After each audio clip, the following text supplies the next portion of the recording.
And it's time. All right. We're back. Better than ever. Getting you on the grind and improving your mind every single video. So make sure you guys hit the like button and subscribe to the channel. Today we're going to do a review on something we saw today so we can learn. We watched the episode 1 of Secret Invasion. Right, Secret Invasion. Samuel L. Jackson in his glory. Of course, this will be a spoiler review as well as going into in-life demonstrations on how this could be applied in real life and things that you can gather from shows like this and apply this knowledge into the real world, which goes into improving your mind as we talk about on this channel. So, Mike, let's start about what's going on with the plot. Starting with the beginning. Yes, guys, once again, full spoilers. Of course, we don't no sugarcoating on this channel at all. We don't do that. Yeah, It's not that kind of channel. Yeah, so let's just go into the story real quick. So Agent Ross goes to this guy who's an agent, who I guess was a former agent of S.H.I.E.L.D. and is just an agent of, I guess, now S.W.O.R.D. And he is explaining a theory that he has that these terrorist attacks that are happening around the world are all connected to Skrulls, and that Skrulls are trying to pretty much take over the planet. And so Ross gets all this information from this guy and then says, "Oh yeah, I'll give it to Fury because he'll know what to do."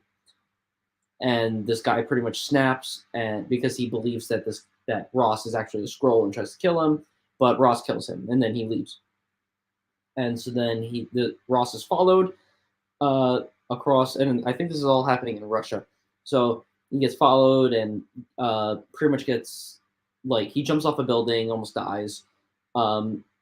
And he gets followed by this guy, and what the hell is her name? Maria Hill, Agent Hill, whatever, is there to pick him up, and finds out that Ross is actually a Skrull, which then dies. So we don't actually know if that was Ross from previous that we've known, or if this is just Ross as a Skrull as Ross. And the person that was chasing him was actually Talos, who is from Captain Marvel. Right, we almost forgot because that movie sucks. Yeah, I almost forgot. I want to start by saying, a lot of you, I know this Skrulls are not a real thing. Obviously, aliens possibly are real in real life. So what things that are going on right now, but in a certain way, from a certain perspective, most of you people out there are Skrulls.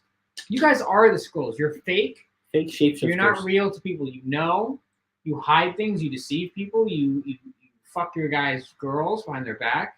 You guys are in reality. A lot of people actually are Skrulls. They're fake. They're not authentic. They're actors. Like, especially people like at work. I mean, all you guys are Skrulls. You're pretending to be someone you're not. You're being friendly to customers even though you want to hit them. I mean, I can think of a million examples, but you guys have to be. I want to say that this could apply to real life because Skrulls are, it's fantasy, but in real life, you need to be aware of what people actually portray themselves to you versus what they actually are. You need to be socially aware and read between the lines. Yeah, and there's this line of trust. Because when we were watching this episode, we kept thinking how can you trust anybody if there's a situation like this happening? There's no way to really know who's who, what is happening is actually real, so on and so forth. And so and which brought up the whole reason of why we wanted to do this is the whole introspective thing of trust. So understanding what trust is and knowing who you can trust, how you could be a trustworthy person, and all of that pretty much all into one thing. So let me continue with the story, I guess, because I guess it'll also contain more things about trust.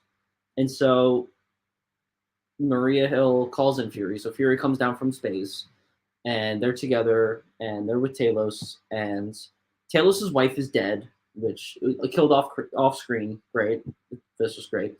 And so he's pretty much just they pretty much just tell us all pretty much what has happened since we last seen them, which a bunch of Skrulls are pretty much getting pissed off that they haven't gotten their home planet yet, a new home planet, and so they want to take over Earth, which clearly makes that the conspiracy theories that the guy was saying in the beginning are real. And so there's this guy, what the fuck's his name? Gavik or something like that. He's like a new leader.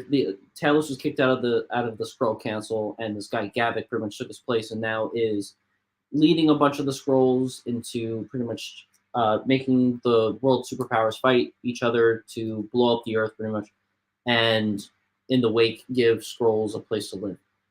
And Talos doesn't want this, and of course the humans don't want this either. So Hill gets Fury to help Talos and I guess Hill to try to get these Skrulls to stop doing this, and that way they can figure out what they could do about the Skrulls. Um, and then not Hill, Fury leaves to get kidnapped to go to this lady, who I guess is a Russian version of him, I guess. And they have a conversation about what's happening. She already knows everything that's going on. The Skrulls are these evil Skrulls are hiding in Russia, in like nuclear, like pretty much blown up nuclear plants because they can live off radiation. They don't really care about the fucking radiation, and so she knows about the whole situation that's happening, but she's not going to do anything about it because she wants the world to burn, is just as much as the Skrulls. So she's just like whatever. Um, but he's trying to find out more information, so he bugs her fucking place, and then she has a conversation with somebody. And they go and try to get whatever bombs that these people were trying to make for whatever terrorist attack that they were going to do.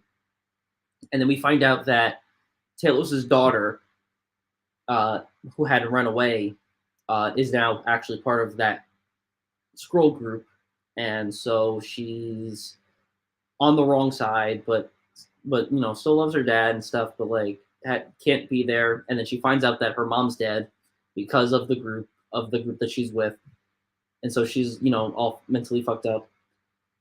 And then but there's a bunch of other stuff, but like there's always these like different people that Fury sees during this episode. First, he sees this little child when he was walking with a ball, like in the middle of the street. It's kind of like a Men in Black type of situation.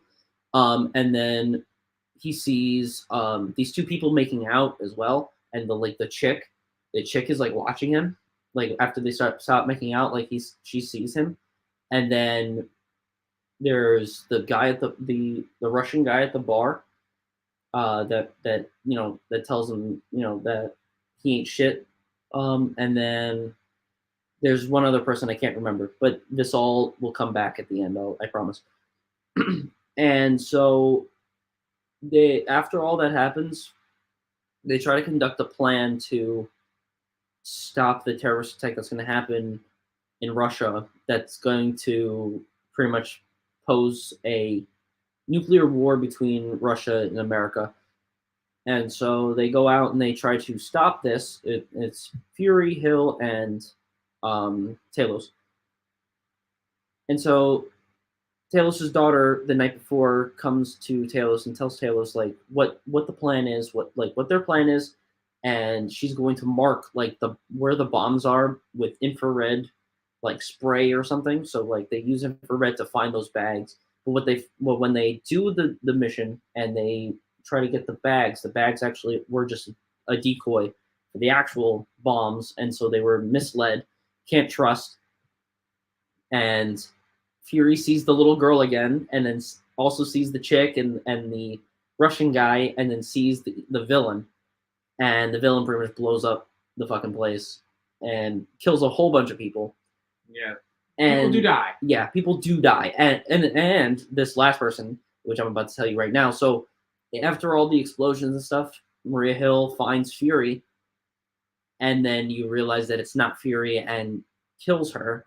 And so pretty much shoots her and she falls, and then the real Fury finds her and is with her, and then he has to leave, and then all you see is her dead body pretty much there. And that is the episode. Yeah, so it's kind of a metaphor which like even your friends sometimes, because like Maria thought that was Nick Fury, but it actually wasn't.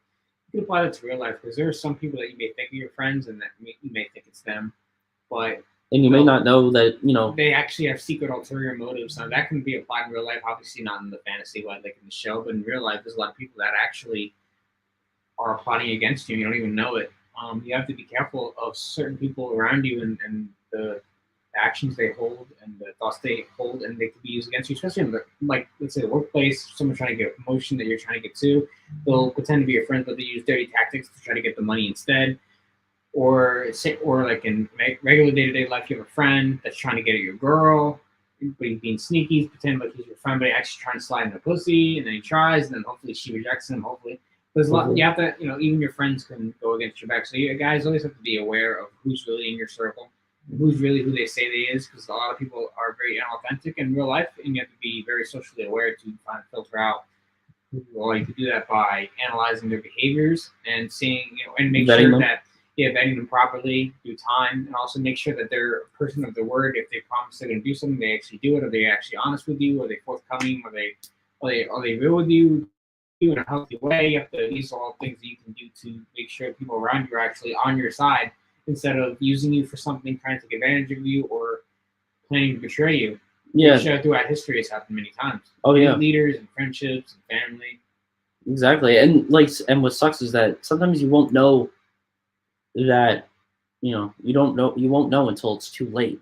And that's exactly what happened with Maria Hill right there. Is, she thought it was Fury, and then when she kind of realized maybe it's not, she already had a bullet in her stomach, and it was already too late, and she was dying. So hopefully you can't, because there has to be actual consequences. Yeah, there needs to be consequences, please. You can't just bring everybody back to life all the time. Off like everybody. Yeah, pretty much. Pretty much everybody. So, yeah, like, what the Secret Invasion storyline in the comics is very cool and very interesting. So far, this episode, I thought was pretty good. I thought for a Marvel series, if the track record, as you've seen from our channel with like She-Hulk and stuff, not the greatest, not really the greatest. But this one, I think so far is pretty good. I don't really see anything wrong with it. At least not from what I remember when watching it earlier today. It's not really good, but it's not really bad. It's kind of I think it's a lot better than a lot of the shows that we've definitely had. Better than She-Hulk. Definitely automatically better. Well, I think anything could be better than She-Hulk. Yeah, exactly. But I think this one, it definitely intrigues me more because I like the comic storyline, and I like the how that storyline like pretty much is, and I would like to see at least some portion of it like translated into the series form and just onto the screen itself. I do enjoy it, and I think that there could be a lot of lessons learned, like especially from it to real life, and I feel like you can learn a lot of different things from it. It'd be really cool, exactly like what we were talking about with trust, and I feel like that is like a big overarching one.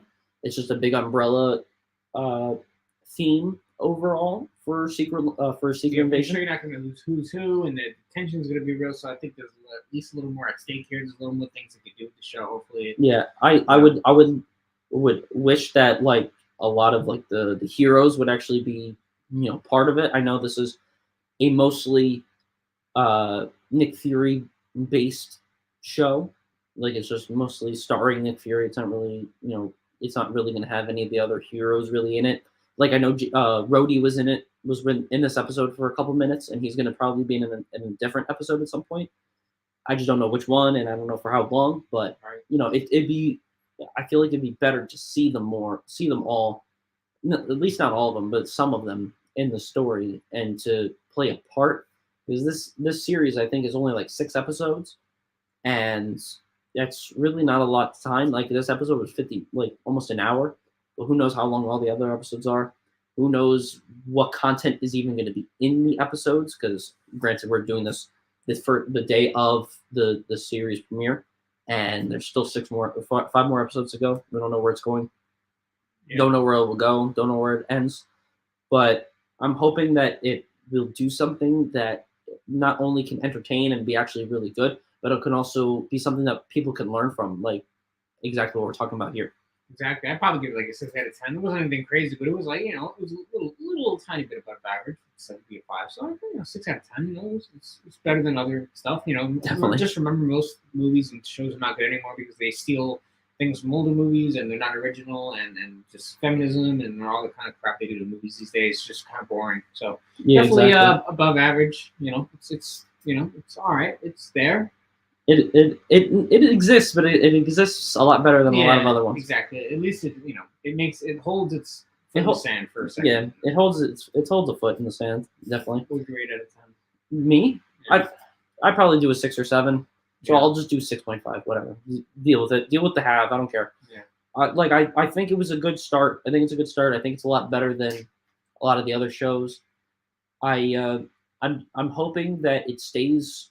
It does exactly what it's doing, and it just improves upon it, makes it better, and it gets better along the journey, and it doesn't just try to cheap out towards the end and just be stupid, because I would really hope that it does not do that. I feel like a lot of the shows do that towards the end. It seems like it's cool, but like if you really think about it, a lot of the stuff, is just like, what the fuck's going on? Right, so we'll see what happens next, guys. Make sure you leave a comment in the comment section. Let us know what you thought about this episode in the comment section below, and hit the like button as well, and subscribe to the channel.